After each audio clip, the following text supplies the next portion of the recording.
Hello everyone, and welcome to this quick dive into the Uncommunist Manifesto by Alex Svetski and Mark Moss. If you're tired of hearing about class struggles and collective utopias that never seem to work in practice, this book is a breath of fresh air. In just a few minutes, I'll summarize its main points, provide some context, and highlight the key lessons you can take away. Let's get started. First, let's set the stage. Back in 1848, Karl Marx and Friedrich Engels published the Communist Manifesto.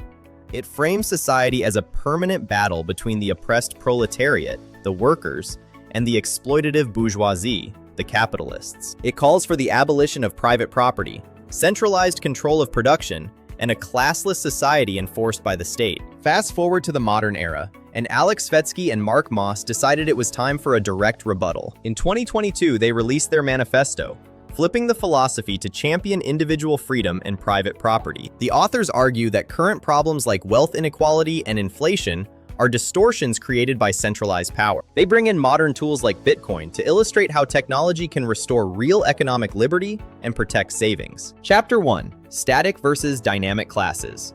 Marx viewed classes as rigid, but Svetski and Moss argue they are permeable spheres. People move up and down based on their choices and actions.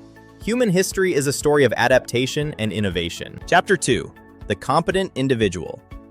The heart of the book describes and celebrates the sovereign individual. No central planner can match the creativity unleashed when individuals are free to act in their own interest. Chapter 3: Capitalism's Phantom Variations.